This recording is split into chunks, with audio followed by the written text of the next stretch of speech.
हरे राम राम राम हरे हरे, हरे कृष्ण कृष्ण कृष्ण हरे हरे।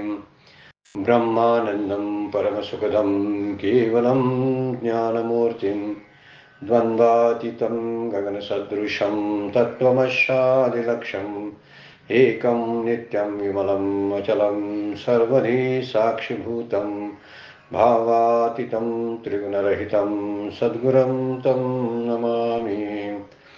नमामि सद्गुरु शान्तं सच्चिदानन्दविग्रहं पूर्णब्रह्मपरानन्दैशम् आनन्दीवल्लभं सद्गुरु सच्चिदानन्दं केवलं करुणाकरं ज्ञानयोगेश्वरं वन्दे ज्ञानदेवापुनः पुनः। अलंकापुरी पुण्यभूमि पवित्र तिथे नांदतो ज्ञान राजा सुपात्र तया आठविता महापुण्य राशी नमस्कार माझा सद्गुरु ज्ञानेश्वराशी। सर्व संतांना वंदन, सद्गुरूंना वंदन, ज्ञानेश्वर माऊलींना वंदन, आपणा सर्व श्रोत्यांना वंदन करून आजच्या शिवगड अध्यात्म चॅरिटेबल ट्रस्टच्या ज्ञानेश्वरीच्या नित्याच्या उपासनेला आपण सुरुवात करतोय। काल आपण एका नवीन श्लोकाचा विचार चालू केलेला आहे।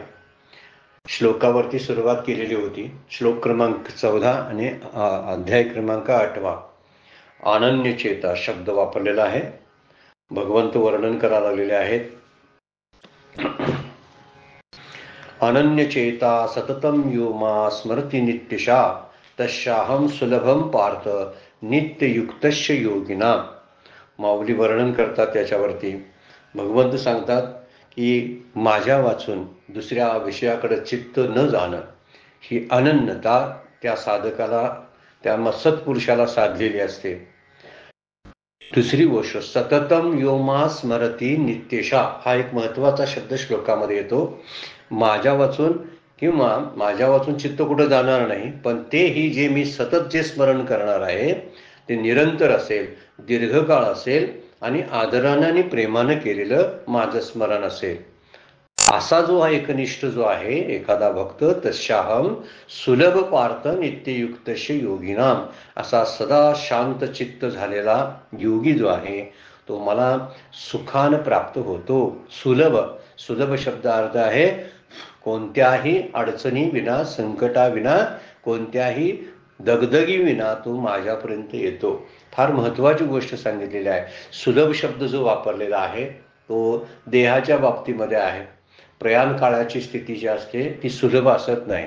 म्हणूनच भगवंताने आपलं आश्वासन देऊन ठेवलेलं आहे, आपण घाबरू नये। मनात कदाचित अर्जुनाच्या शंका आली असेल, आली की नाही या अर्जुनानं बोलून दाखवायच्या अगोदरच भगवंत सांगतात। त्याचा अर्थ ते आम्हासाठी सर्व सांगत असतात। अर्जुनाचा हा विशेष नाही। अर्जुनाला युद्ध का करायला पाहिजे ते दुसऱ्या तिसऱ्या अध्यायामध्ये भगवंतांनी सांगून ठेवलेलं आहे। त्यामुळं अर्जुनाच्या मनातल्या बऱ्याचशा शंका गेलेल्या आहेत। आता शंका राहिलेली असतात त्या आमच्या मनातल्या। भगवद्गीता समस्त विश्वाला मार्गदर्शन करते आणि आध्यात्मिक वाटचाल सुलभ करून देण्यासाठी प्रयत्न करते। आणि म्हणूनच त्यायोग ज्ञानेश्वर माऊलीने त्याच्यामध्येच विस्तार करून त्या गोष्टी आपल्यापर्यंत आणलेल्या आहेत। इथं माऊली भगवंत म्हणतात अनन्य चेता सततम यो माम स्मरति नित्यशः तस्याहम सुलभ पार्थ नित्ययुक्तस्य योगिनाम। या ठिकाणी नित्य असणं फार महत्वाचं आहे आणि अशानच त्याबरोबरच अनन्य चित्त सततम स्मरति नित्यशः या सगळ्या गोष्टीचा विचार या श्लोकामध्ये केलेला आहे। आज आपण त्यावर असणारे 124 पासूनच्या ओव्या ज्या आहेत त्याचा विचार करणार आहोत। माऊली काय बोलतात, जे विषयाशी तिलांजली देऊनी प्रवृत्तीवरी निगड वाहुनी माते हृदय सुनी भोगिताती। वर्णन केलंय जे विषयाशी तिलांजली देऊनी, जे असे नामधारक आहेत ते अनित्यत्वाच्या ज्ञानाने जणू ते मृतप्राय झालेल्या विषयांना वैराग्याची तिलांजली देतात आणि काय करतात, प्रवृत्तीवरील निगड वाहुनी बहिर्मुख प्रवृत्तीच्या पायात बेडी घालतात, लगाम घालतात, निगड वाहुनी। आणि माते हृदय सुनी भोगिताती, मला हृदयात घालून माझ्या भक्ती सुखाचा भोग घेतात. काय सुंदर कल्पना भगवंत मांडतात, माऊली मांडतात बघा. ज्यांनी विषयाला तिलांजली दिलेली आहे.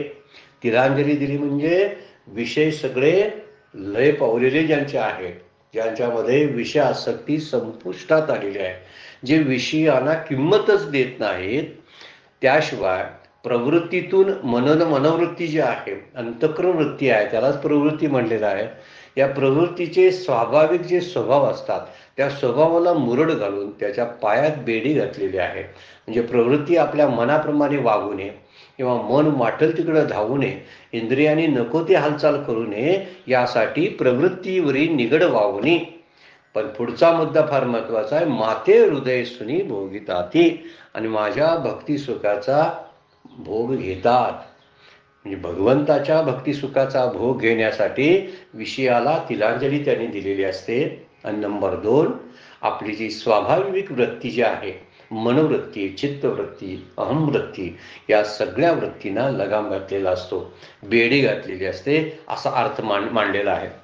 इथं माऊली म्हणले विषयाशी तिलांजली देऊन, विषयाला तिलांजली देतात आणि बाह्य विषयाकडे धावणाऱ्या मनोवृत्तीला लगाम घालतात आणि आपल्याला भगवंताला हृदयात साठवतात आणि त्याच्या स्वरूपाचा अनुभव घेतात. हे भगवत स्मरण करणारे असतात, हे मात्र निश्चित. म्हणून योग मार्ग आणि भक्ती मार्ग यांचा संबंध या ओवीमधून दाखवलेला आहे. एक म्हणजे माते हृदय सुनी भोगिताती, हा शब्द भक्तीतला आहे विषय, आणि वरती सांगितलेला आहे प्रवृत्तीवरील निगड वावणी, हा योग प्रक्रियेतला एक मुद्दा, एक तत्व मांडलेला आहे.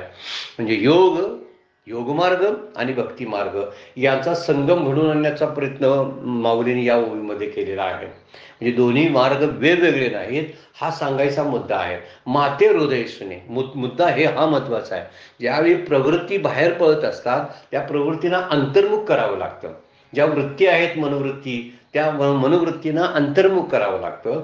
आणि जेव्हा अंतर्मुख वृत्ती होतात, तेव्हा हृदयामध्ये असलेल्या भगवंताचं चिंतनाला सुरुवात होते. वृत्ती जेव्हा बाहेर पसरतात, त्यावेळी बाहेरचाच विचार करायला लागतात.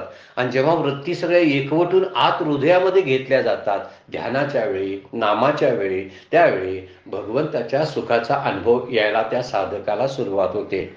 या ठिकाणी मांडी महाळायला बसतानाच पहिल्यांदा विषयाशी तिलांजली देऊनी, ही पहिलीच साधना पहिल्यांदा सांगितलेली आहे. जर ती करायचं असेल ना, तर विषयाशी पहिल्यांदा तिलांजली, म्हणजे विषय भोगातून पहिलं बाहेर पडा. म्हणजे अगोदर किचन हॉलमधून बाहेर पडा आणि परत यायचं देवघरामध्ये बसून प्रवृत्तीशी निगड वावणे. आता तुमच्या देवघरामध्ये बसला, आता मंदिरात बसल्यानंतर काय करा, तुमच्या मनोवृत्तींना लगाम घाला. अगोदर विषयातून बाहेर पडणं, विषयाचं चिंतन बंद करणं, ही पहिली प्रक्रिया आहे. 2 नंबरची प्रक्रिया आहे विषय चिंतन. हे जे मनावर होतं, मनोवृत्तीच्या बाहेर जातात, त्यांना गोळा करून एकत्र आत त्यांना साठवता आलं पाहिजे. आणि जेव्हा असं घडेल, तेव्हा भगवंताच्या सुखाचा अनुभव, म्हणजे हृदयात असलेल्या भगवंताचा सुखाचा अनुभव यायला लागेल. आणि म्हणून म्हणतात माऊली, मला हृदयात घालून माझ्या भक्ती सुखाचा भोग घेतात. माते हृदय सुनी भोगिताती. फार सुंदर विचार सांगितलेला आहे. म्हणजे भगवंत अगोदर सांगितलेला आहे त्यांनी, मी त्याचा सेवक होतो. देहत्यागाच्या वेळी मी त्यांचा सेवक होतो हे सांगायचं आहे. पण तो जर कसा असायला पाहिजे, अनन्यचित्त असला पाहिजे आणि सतत माझं स्मरण करणारा असला पाहिजे. नामाला फार महत्व दिलेलं आहे बरं काय. स्मरण शब्दाचा अर्थ आहे कशाचं स्मरण, तर नामस्मरण. फार सुंदर शब्द आहे नामस्मरण बरं काय. आपण म्हणतो नामस्मरणाला बसलो होतो, पण नामाला की स्मरणाला, वास्तविक 2 शब्द आहेत त्यामध्ये. नाम आहे आणि त्याच्या रूपाचं स्मरण सुद्धा आहे. स्मरणामध्ये ध्यान आहे आणि नामामध्ये काय बोलणं काय आहे, नामामध्ये वैखरी आहे. ही गोष्ट त्यामध्ये एक ठळक पद्धतीने दिसणं आहे. आणि स्मरणामध्ये आहे ते ध्यानाची प्रक्रिया आहे. वास्तविक त्याला आठवला पाहिजे आणि आठवल्यासाठी त्याचं रूप यायला पाहिजे. त्या रूपावर धारणा करता आली पाहिजे. आणि रूपावर धारणा करता आली की त्याला आठवणं, त्याच्या सगळ्या लीला विग्रह जे आहेत ते आठवणं, त्याने केलेल्या सगळ्या कृती आठवणं, त्याच्यावर तो करुणासागर कसा आहे हे आठवणं, याला सगळ्याला स्मरण म्हणतात. आणि स्मरण करता करता करता त्याच्याबरोबर नामाचा सुद्धा ध्यास घ्यावा लागतो. जेव्हा असं घडतं तेव्हा तो अनन्य चित्त होणारा साधक जो आहे तो भगवंताशी एकरूप झालेला असतो. कारण त्यानं अन्य विषय त्यागलेले असतात. विषयाशी तिलांजली देऊनी हा शब्द अनन्य चेता या शब्दासाठीच वापरलेला आहे. विषयाशी तिलांजली देणे याचा अर्थ जे अन्य आहे, प्रपंच अन्य आहेत, विषय अन्य आहेत, नाती अन्य आहेत, संबंध अन्य आहेत, संग्रह अन्य आहेत. काय बघा विचार सांगितलेला आहे, मी आणि माझं हा जो विचार आहे हा अन्य आहे. जो मी म्हणजे माझ्या अहंकारानं जो मी बोलतो तो जीवरूपानं असलेला मी, आणि देहादी प्रपंच जो माझे, या दोन्ही पासून तो अनन्य झालेला असतो. अनन्य म्हणजे त्या अन्याची चिंतन करत नसतो आणि भगवंताशी अनन्य होऊन एकरूप झालेला असतो. असा भगवंताशी एकरूप होणारा जो असतो तो भक्ती सुखाचा अनुभव घेतो असं माऊली म्हणतात. म्हणून स्मरण नामाबरोबर, नाम आणि नामाबरोबर स्मरण असलं पाहिजे. विचार करायला गेला तर हे चित्त किती अनादी कालापासून या विषयामध्ये आसक्त झालेलं आहे. किती काळ आपण विषय भोगलेत, किती जन्म घेतलेत आपल्याला ठाऊक नाही. माऊली म्हणतात बुद्धीशी विषयाचे ध्यान, वाचले एकनाथी भागवत मध्ये फार सुंदर उभे आहे. बुद्धीशी विषयाचे ध्यान, चित्ती विषयाचं चिंतन, विषयालागी तळमळी मन, तेने विषयाभिमान दृढ झाला. कित्येक वर्षापासून, हजारो वर्षापासून मी जन्म घेत आलो, त्यामुळं माझा विषय अभिमानच दृढ झाला.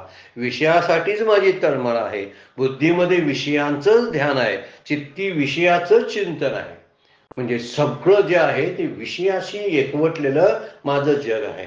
माझं जग म्हणजे विषय, पंचविषया सोडून मी जगाचा विचारच करत नाही. आणि म्हणून मला पंचविषयाच्या पलीकडे गेल्याशिवाय भगवंताच्या सुखाचा, भक्ती सुखाचा अनुभवच घेता येत नाही. म्हणून भगवंताशी एकरूप व्हायला अनन्यच व्हावं लागेल. आणि जो अनन्य होतो त्याचं मी सगळं काही करतो असं 90 अध्यायामध्ये भगवंत बोलून गेलेले आहेत. म्हणून असं विषयासक्त असलेलं जे मन आहे ते मन भगवंताकडे जाणं अत्यंत कठीण आहे. म्हणून विषयातूनच बाहेर आपल्या मनाला काढता आलं पाहिजे.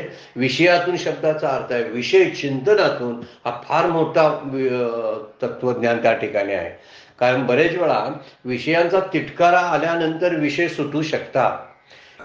समजा इंद्रियातलं सामर्थ्य विषय भोगण्याचं संपलं तर विषय सुटू शकतात आपल्यापासून देहानं, परंतु मनानं विषय सुटणं ही अत्यंत कठीण गोष्ट आहे. त्यामुळे विषयासक्त पुरुषाला हे विषयाचं चिंतन थांबवता येत नाही. आणि म्हणून तुकोबा सुद्धा म्हणतात आपल्या मनाला सांगताना, काय काय करतो या मना परी नायिके नारायणा. हे मन नारायणा माझं काय एवढं करतोय उपाय, तरी काय ऐकत नाही. करू नये त्याची करी विवंचना, नेऊ पतना आदरले. मला पतनाला घेऊन जातं, मला घेऊन जाते ते पतनाकडे घेऊन जातं. कारण काय काय करतो या मना, मी काय काय साधना केली, नामसाधनेला बसलो, श्रवण मनन केलं, तरी सुद्धा हे मन माझ्या ताब्यात येत नाहीत. आणि म्हणून काय करायला करे परी नायके नारायणा. आता हे सांगायचं असेल तर भगवंताला सांगायला पाहिजे. कारण मनाचा स्वामी सुद्धा भगवंत आहे, इंद्रियांचा स्वामी भगवंत आहे आपण मानलं तर. म्हणून इंद्रियांना सोपवताना कुणाकडे सोपवावेत तर भगवंताच्या पायाशी त्यांना ठेवावेत आणि त्यांनाच त्या इंद्रियांचा मालक करावं. आता आम्ही इंद्रियांचे मालक झालो आहोत आणि त्यामुळं आपल्याला ही इंद्रिय जी त्रास देतात, नियंत्रणात राहत नाहीत, त्याला कारण आहे की आपण त्यांना भगवंताकडे सोपवली नाहीत. तुकोबा म्हणतात काय काय करू या मना, करीतो या मना परी नायके नारायणा, करू नये त्याची करी विवंचना. ज्याचा विचार आणि कल्पना करायला नको पाहिजे त्याच्या कल्पना हे मन सतत करत असतं. नको त्याचा, ज्याचा आपला विषय नाही, जो आपला प्रांत नाही, म्हणजे माझ्या नोकरीशी संबंधित नाही, माझ्या कुटुंबाशी संबंधित नाही, माझ्या देहाशी संबंधित नाही, असे अनेक विषय दिवसभर माझ्या मनामध्ये घोळत असतात. हा आपला नित्याचा अनुभव आहे. म्हणूनच तुकोबा म्हणतात करू नये त्याची करी विवंचना. काय करू नकायला पाहिजे त्याची विवंचना करतं आणि म्हणून नेऊ पतना. आदरिले, म्हणून ते पतनालाच घेऊन जात असतं. पण इथं सांगितलंय त्याच विषयांना तिलांजली देणारे हे सत्पुरुष जे आहेत ते प्रवृत्तीला सुद्धा मोडून टाकतात. प्रवृत्तीचं जे स्वाभाविक जे नॅचरल जी गोष्ट आहे ती तिची बंद करून टाकतात, त्याला लगाम करून टाकतात. त्यामुळं एकदा लगाम घातला, नियंत्रणात ठेवलं की पुन्हा त्याचं पतन होणं शक्य नसतं आणि भगवंताला हृदयात धारण करतात. एखादा विषय जर सोडायचा झाला तर किती अनंत यातना त्या जीवाला होत असतात. बघा आपल्यावरती किती पगडा असतो. एखादी खायची सवय आहे, कुठेतरी जायची सवय आहे, काहीतरी वापरायची सवय आहे, कुठंतरी राहायची सवय आहे. ही सवय मोडायला कित्येक काळ जातो. आपण जर ते खरंच आपल्याकडे पाहत असू दिवसभरामध्ये, आपण आपल्याकडे पाहत नाही म्हणूनच आपल्याबद्दल आपल्याला फारसं कळत नाही. आणि आपण जगाकडे पाहतो त्यामुळे जगाची माहिती आपल्याकडे आहे, पण माझीच माहिती माझ्याकडे जास्त नसते.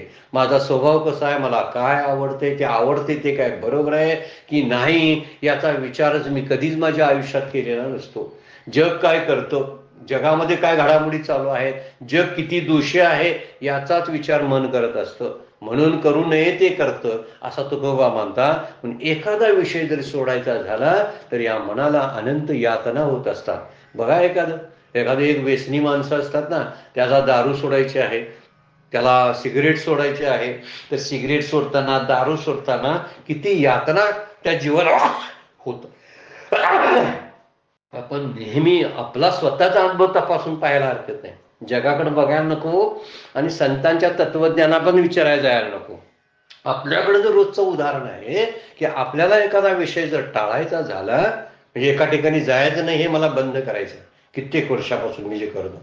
मला एखादी गोष्ट खायची नाही की जी खरोखरच वाईट आहे ती सोडायची असेल तर सोडताना किती यातना होतात याचा स्वतःला अनुभव आहे. माऊली काय म्हणतात बघा, तैसे विषयाचे घर इंद्रिया सोडिता थोर युगांत होय ते वीर विराग साहते.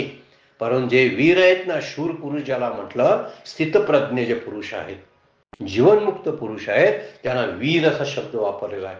हे जे सहन करणं आहे, एखाद्या विषयापासून स्वतःचं मन परावर्त करून जे सहनशीलता ठेवावी लागते, ती सहनशीलता तत्वनिष्ठ पुरुषांच्याकडे असते, आपल्याकडे नसते.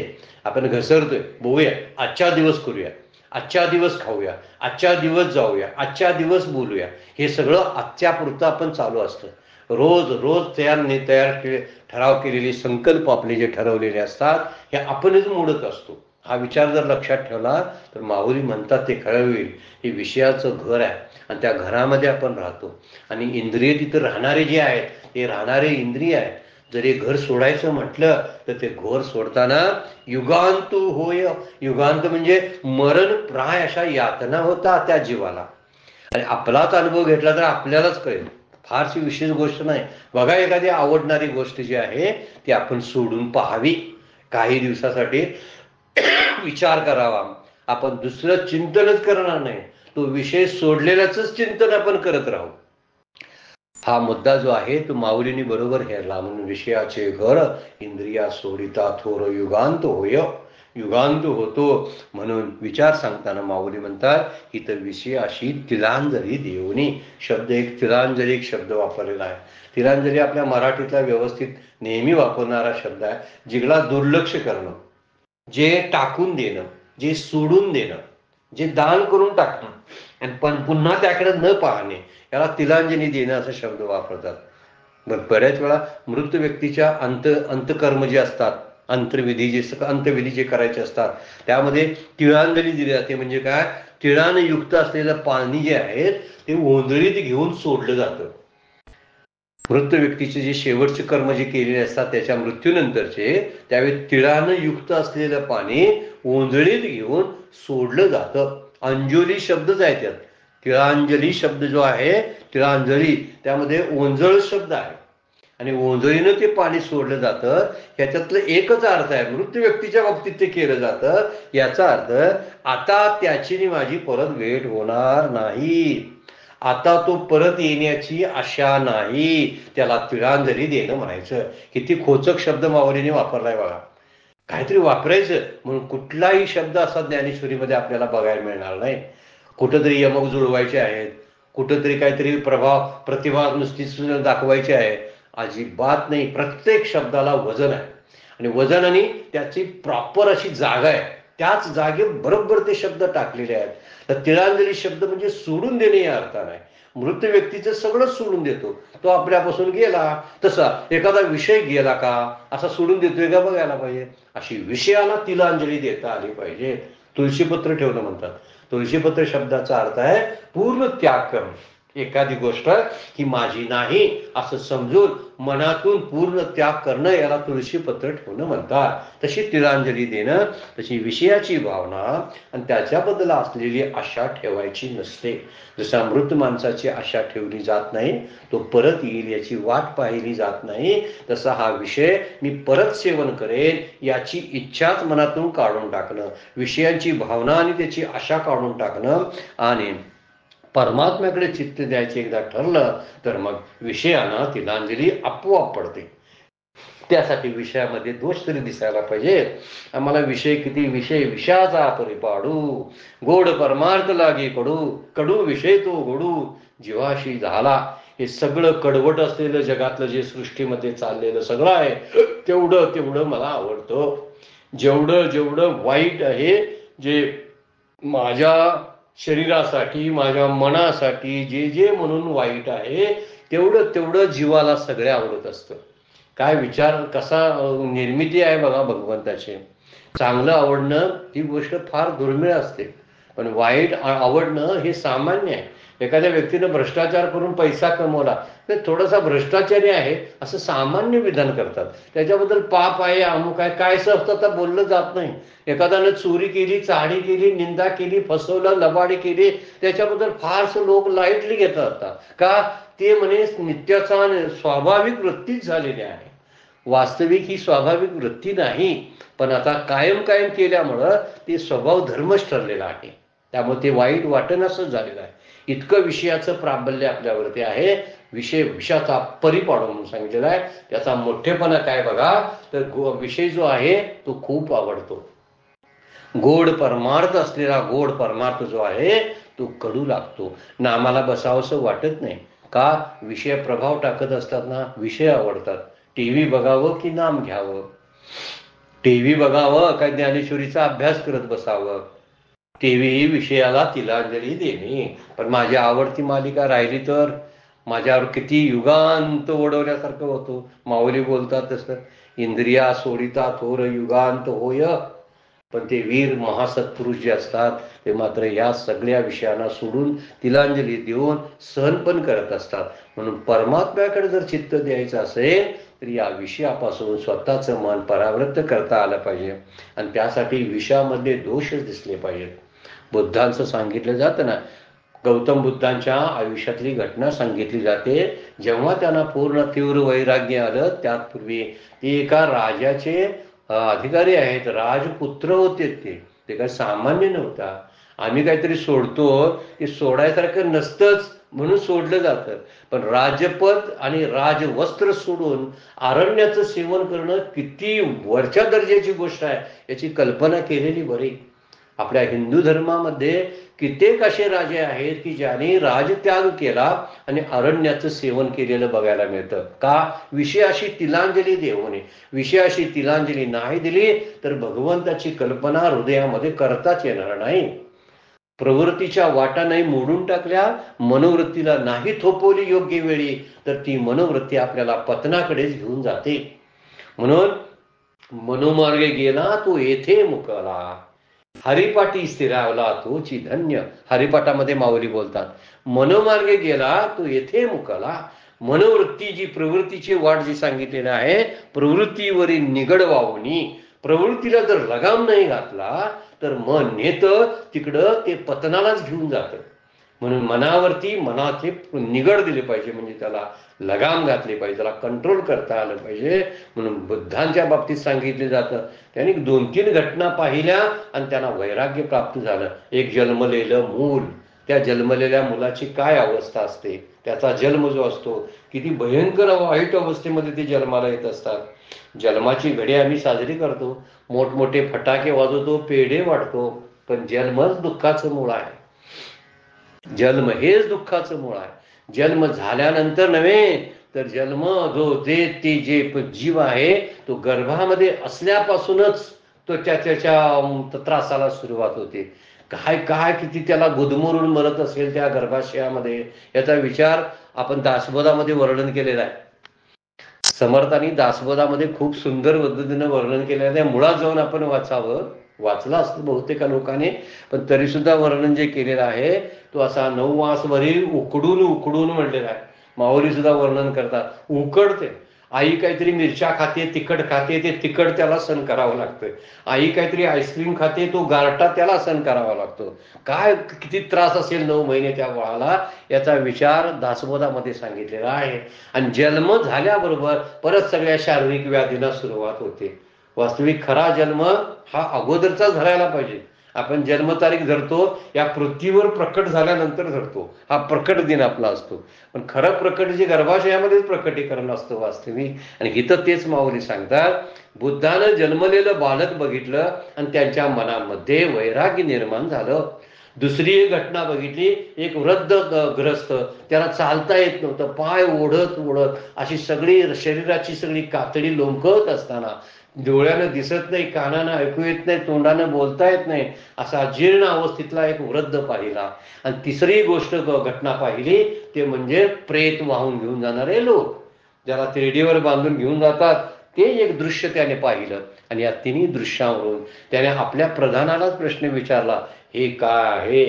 असंच होणार आहे की माझ्या शरीराचं? प्रधान म्हणले, होय, मी पण असं जे प्रेत गेलं मेलं तसं मी पण मरणार आहे का? प्रधान म्हणले, होय. असं जर होय असेल तर या एकूण समस्त जीवनाला किंवा ज्या आपण विषयाना काय अर्थ काय राहतो? मग त्याच्यापेक्षा विषयाचं चिंतन सोडून भगवत चिंतनामध्ये रममान होणं किती आनंददायी गोष्ट आहे, याचा अनुभव बुद्धाने घेतला. याला म्हणायचं विषयाशी तिलांजली देऊनी. तसा विषय त्या कठीण आहे, कठीण आहे पण अशक्य नाही. इथं वर्णन केलेलं आहे, तैसे विषयाचे घर इंद्रिया सोडती थोर, युगांत होय ते वीर विराग साथे. पण काही वीर पुरुष आहेतच ना की ज्यांनी सोडलं. आमच्याकडे संत मंडळींची मांदियाळीच आहे आपल्याकडे. केवढे संत आहेत की ज्यांनी विषयाशी तिलांजली दिली. त्यामध्ये आहेत तुकोबानी नाथाने अरण्य श्रवण केलं. तुकोबा चालत, नाथ महाराज 8 वर्षाचं वय असताना घरातून बाहेर पडले गुरूंच्या शोधासाठी. आणि मग जनार्दन स्वामींची भेट झाली गडावरती. आणि मग त्यांना वाटायला माझ्या कुठल्या तरी मुक्कामाच्या ठिकाणी आपण यायला लागलोय. त्यासाठी किती त्रास घेतला असेल, कुठून कुठपर्यंत ते चालत गेले, अन्न पाण्याचा त्याग केला. तुकोबा भंडारा डोंगरावरती बसत होते, दिवसभर अन्न पाण्याचा विचार नव्हता त्यांच्याकडे. आकाश मंडप पृथ्वी आसन आणि सगळे पक्षी जे आहेत ते पक्षी सगळे जे आहेत त्यांची किलबिल ऐकण्यामध्ये आणि भगवंताच्या नामस्मरणामध्ये असायचे. केवढी विषयाला तिलांजली दिली त्याने बघा. विषयाशी तिलांजली दिली आणि प्रवृत्तीच्या वाटा मोडून टाकल्या, फोडून टाकल्या, त्याला कुंपण घातलं. आणि म्हणूनच भगवंताचं जे सुख आहे ते हृदयामध्ये त्यांना भोगता आलं. त्यासाठी प्रवृत्तीशी बेड्या द्यायला पाहिजेत. मनाच्या सहज धावण्याच्या वृत्तीला आपण थोपवलं पाहिजे. जे आहे ते योग्य आहे त्याचं सेवन करावंच लागतं, त्याशिवाय देहाचा निर्वाह होणार नाही. झोप घ्यावी लागते, अन्न खावं लागतं, श्वास घ्यावा लागतो, व्यवहार करावा लागतो, काहीतरी कमवावं लागतं, धन कमवावं लागतं. हे सगळे उदरनिर्वाहाचे भाग आहेत, काही कर्तव्याच्या भाग आहेत. पण विधी ते पाळणं विषय त्याग असं म्हणा. तुकोबा सरळ सोप्या शब्दात सांगतात, विधीचं पालन करणं, विधीचं पालन करून जर विषय आपण सेवन करत असू तर, म्हणजे धर्माने जे नियम घातलेले आहेत त्याप्रमाणे जर आपण विषयांचा भोग घेत असू तर ते विषय त्यागल्यासारखेच आहेत. विषय त्यागणं म्हणजे काय, मग शरीर टिकणार नाही, विषयाचा पूर्ण त्याग होत नाही. पण विधीनं सेवन जर केलं तर विषयाचा जो प्रभाव आहे तो पडत नाही, विषयाला तिलांजली देता येते. पण हे भक्त जे आहेत हे भगवंताला हृदयात धारण करतात आणि भगवंताला भोगतात असं माऊली म्हणतात. माते हृदय सुनी भोगिताती. काय ओळीमध्ये सांगतात, माते मलाच ते भोगत असतात. पण त्यासाठीच विचार सांगितलेला आहे की विषयाला तिलांजली दिल्याशिवाय आणि प्रवृत्ती आपल्या ज्या मनोवृत्ती आहेत, मनाचं धावणं आहे ते थांबवल्याखेरीज, मन अंतर्मुख केल्याखेरीज आपल्याला त्या गोष्टीचा अनुभवच येणार नाही.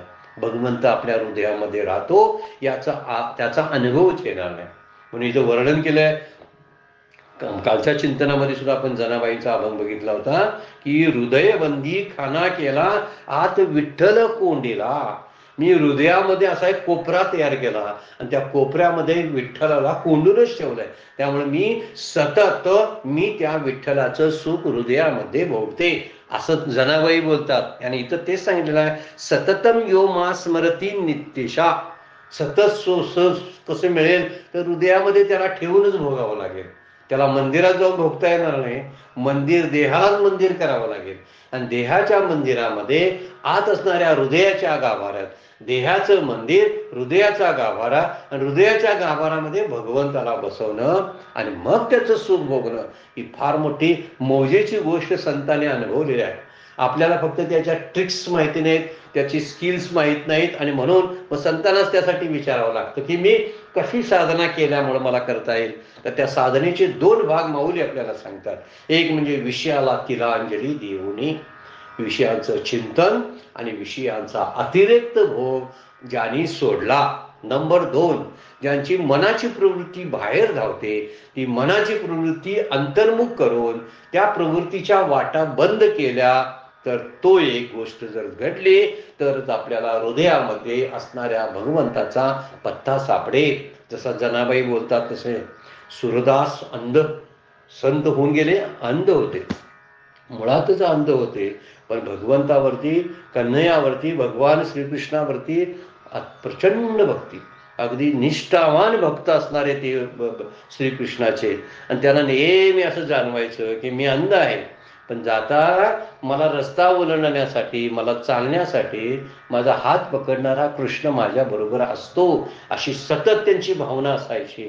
असा त्यांचा स्वतःचा अनुभव असायचा.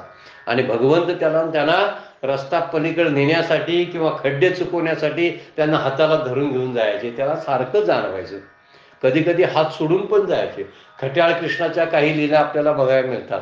म्हणून सूरदासांनी एक पद रचलेलं आहे आणि त्या पदात ते म्हणतात, हात छुड़ाए जाते हो निबल जान के मोही, हृदय से जब जाओगे तो सबल गिनूंगा तोही. फार सुंदर 2 ओळी सूरदासांनी मांडून ठेवलेल्या आहेत. ते म्हणतात, हात छुड़ाए जाते हो निबल, निबल म्हणजे मी दुर्बल आहे आणि मला दुर्बल समजून माझा हाताला हिसडा मारून तू निघून जातोस. थोडा वेळ हात धरतोस आणि मध्येच हात सोडून जातोस. कारण काय? मी दुर्बल आहे, निर्बल आहे. आणि निबल जान के तोही, तू असा मला जाणतोस तसा, परंतु तुझी शक्ती जी आहे ना, तू शक्तिवान आहेस आणि मी दुर्बल आहे, पण तुझी शक्ती जास्त आहे. कशावरून मी ओळखेन? हृदय से जब जाओगे तो सबल गिनूंगा तोही. अरे तू माझ्या हृदयातून जाऊन दाखव, मग तुला म्हणेन तू शक्तिमान आहेस. तू सर्व शक्तिमान असं सगळी शास्त्र आणि संत सांगतात ना, ती खात्री कधी होईल माझी? जर तू माझ्या हृदयातून गेलास तर. काय चॅलेंज देतात भगवंताला बघा संत, म्हणजे तू माझ्या हृदयातून जाऊन दाखव. केवढं मोठं चॅलेंज आहे सांगा. याचा अर्थ त्याने किती त्याला बंदिवनात ठेवला असेल स्वतःच्या हृदयामध्ये घालून. म्हणून बंदी कधी होते? नम्र झाला भूता तेने कोंडिले अनंता, हेची शिवत्वाचे अंग गारी आणला श्रीरंग. वर्णन करतात तुकोबा, नम्र झाला भूता की कोंडिले अनंता. सर्व भूत मात्राशी जी नम्रता स्वीकारतात आणि विश्व हे माझं घर आहे अशी दया उत्पन्न त्यांच्या मनामध्ये होते. सगळ्या विषयांना तिलांजली देऊन आणि प्रवृत्तीच्या वाटा मोडून आपल्या हृदयामध्ये भगवंताला स्थापित करतात, हृदयामध्ये कोंडून घेतात. म्हणून सूरदासांचा हा अनुभव किती सुंदर आहे बघा. तू मला खड्डे चुकवण्यासाठी मदत करतोस, पण मध्येच सोडून जातोस, कारण तू ताकदवान आहेस आणि मी निर्बल आहे, मी दुर्बल आहे म्हणून. पण मी दुर्बल आहे, तू सर्व शक्तिमान आहेस. पण तुझी शक्ती मी कधी समजेन? ज्यावेळी तू माझ्या हृदयातून गेलास त्यावेळी समजेल. पण ती समजतच नाही ना, तसं होत नाही. नाथ भागवतामध्ये नाथ महाराज म्हणतात, भक्तीची या प्रेम प्रीती हृदयी कोंडीला श्रीपती. प्रेमानच त्याला कोंडता येतो, नाहीतर कोणता येत नाही. म्हणून प्रेम म्हणजे भक्ती. भक्तीचं प्रकट स्वरूप कोणतं असेल तर प्रेम आहे, दया आहे, करुणा आहे. भक्ती कधी समजणार आहे? ज्यावेळी ती प्रेमाच्या द्वारे, प्रेमाच्या चॅनलनं बाहेर पडते त्यावेळी. माध्यम कुठलं असणार आहे त्याचं? भक्तीचं माध्यम. मी भक्ती करतो, मी भक्ती करतो. भक्ती करतो म्हणजे जगाबद्दलचं काय प्रेम आहे? सगळ्या कुठल्या जीवाबद्दल कोणाही जीवाचा न घडो मत्सर वर्म सर्वेश्वर पूजनाचे. जगातल्या कुठल्याही जीवाचा मत्सर न करणं ही सर्वश्रेष्ठ देवाची पूजा आहे, असं तुकोबा बोलतात. आपल्याला ही व्याख्या मानवण्यासारखी नाही बरं काय. आम्हाला घरातली देवपूजा आणि त्याला गंध अक्षता व्हायला आम्हाला सोपं वाटतं. मंदिरात जाऊन लोटांगण घालून घंटा मोठ्यानं वाजवून काहीतरी उड्या वगैरे मारणं आम्हाला सोपं वाटतं. तीर्थयात्रा सगळी धामं पूर्ण करणं, सगळ्या यात्रा पूर्ण करणं आम्हाला सोपं वाटतं. पण खरी भक्ती कुठं म्हणतात ते? की जे संकल्पावी माया संसाराची. आणखीन एक गोष्ट, कोणाही जीवाचा न घडो मत्सर. दोन गोष्टी पेलण्यासारख्या आहेत की सांगा बघू. घरात बसून भक्ती कशी होते याचं वर्णन संत करतात. संत कुठं फारसे गेलेले नाहीत बरं काय. घरात ठाईच बैसणे करा एक चित्त आवडे आनंद आळवावा, असा आत हृदयामध्ये कोंडावा आणि त्याचं गुणगान गात बसावं. म्हणून नाथ महाराज म्हणतात, भक्तीची या प्रेम प्रीती हृदयी कोंडीला श्रीपती, तेथे खुंटल्या सामर्थ्य शक्ती भावार्थ प्रती बल न चले. कुठल्याही भाव बल त्याच्या पुढं काही चालतच नाही. एकदा भाव निर्माण झाला, प्रेम निर्माण झालं भगवंताचं, त्याच्या पुढं कुठल्याही विषयांचं काय चालत नाही. खुंटल्या सामर्थ्य शक्ती म्हणजे विषयाशी तिलांजली देऊनी प्रवृत्तीवरी निगडवावनी. या दोन गोष्टी यामध्ये सांगितलेल्या आहेत. त्याच नाथ भागवतामध्ये नाथाने मांडलेल्या आहेत आणि त्याचाच विचार इथे सांगितलेला आहे. यावर एक गोष्ट आपल्या लक्षात येते की त्या भक्तानं हृदयामध्ये कुंडून, हृदयामध्ये कोपरा करून जो कुंडून त्याच्या भक्तीचं सुख घेत असतो, तो हृदयामध्ये समुद्र आहे. आनंदाचे डोही आनंद तरंग, आनंदची अंग आनंदची, हा सर्वोच्च सुखाचा सोहळा तुकोबांनी अनुभवला. त्याला कारण आहे, भक्तिप्रेमाचा उमाळा जेवढा येतो ना बाहेर, त्यावेळी त्या भक्तिप्रेमाच्या उमाळ्यानं हे सर्वोच्च सर्व सुख जे आहे ते सुख प्राप्त होत असतं. म्हणून सर्व सुखाचा अनुभव घेणारे हे आहे. फक्त विषयामधला दोष दिसायला सुरुवात व्हायला पाहिजे. पहिली पायरी आहे विषयाबद्दल दोष दिसणे. आणि विषयाबद्दल दोष दिसायसाठी कारणं आहेत. विषय अनित्य आहेत, विषय परावलंबी आहेत, विषय दुःखरूप आहेत आणि विषय काय करतात तर सतत आपल्याला त्याचा वीड जरी आला तरी परत ते आपल्यावरती येतात. म्हणजे ते सातिशय आहेत. सातिशय म्हणजे चढ्या दर्जाचे आहेत. आज हे खाल्लं की त्याच्यापेक्षा वरच्या दर्जाचं खावं वाटतं, आज हे वापरलं की त्याच्या वरच्या दर्जाचं वापरावंसं वाटतं. म्हणजे सातिशय आहेत, परावलंबी आहेत. दुसरे माणसं, दुसरी वस्तू असल्याशिवाय सुख भोगताच येत नाही. टीव्ही असेल तर मला टीव्हीचं सुख भोगता येतं, पण परमार्थाचं सुख तसं नाही, ते हृदयात भोगायचं असतं. आम्हाला टीव्ही मोबाईल असला तर आम्हाला सुख वाटतं, आम्हाला खाण्याच्या पदार्थ असतील तर सुख वाटतं. म्हणजे माझं सुख मी घाण ठेवलंय की नाही कुणाकडे तरी ठेवलं, त्यानं ते दिलं, त्या पदार्थानं त्या वस्तूनं दिलं तर मी वाट बघत बसा लागते त्याच्या दारात जाऊन झोळी घेऊन.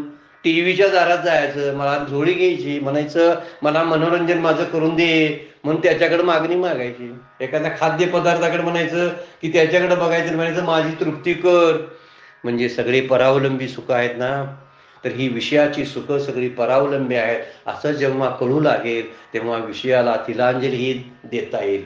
म्हणून सगळ्या संतांनी विषयाला तिलांजली दिली आणि प्रवृत्तीच्या वाटा ज्या होत्या, मूळ प्रवृत्ती ज्याला आपण म्हणतो, जी विषयामध्ये रममाण होणारी प्रवृत्ती आहे, धावणारं मन आहे, हे धावणाऱ्या मनाला भगवंताच्या चरणी एकत्र करावं. आणि एकत्र करण्यासाठी नाम साधनासारखं दुसरं साधन नाही. सतत नामाचा अभ्यास करावा. नामाचा अभ्यास बरं काय, नाम जपापेक्षा हा श्रेष्ठ शब्द आहे. नाम जप हा बरोबर शब्द आहे, पण नाम जपाचा, नामाचा अभ्यास हा एक वेगळं तत्वज्ञान आहे. नामाचा अभ्यासाची बरोबर, ज्यावेळी वैखरीने मी नाम घेतो त्यावेळी मी नामाबरोबर असावा लागतो. मी नामाबरोबर असतो, देव नामाबरोबर नसतो. मी आणि देव दोन वेगवेगळ्या ठिकाणी जात असतात. देव एका बाजूला आणि मी एका बाजूला, आणि नाम तिसऱ्याच वाटेला चालू असतं. याला काही नाम साधना म्हणत नाही. म्हणून आपले जे पळणारे धावणारं मन आहे, जीव तो मुकमे फिरे आणि मला तो कर्मे फिरे जीभ फिरे मुखमही, मनवा तो दहू दिशा फिरे येतो सुमिरन नाही, असं कबीर महाराज आपल्याला सांगतात. जीभ तोंडात वळवळत असते, राम राम राम राम राम राम म्हणत असते, आणि माळ हातात फिरत असते, मनी मोजायला चालू असतात, आणि मन कुठे फिरत असतं?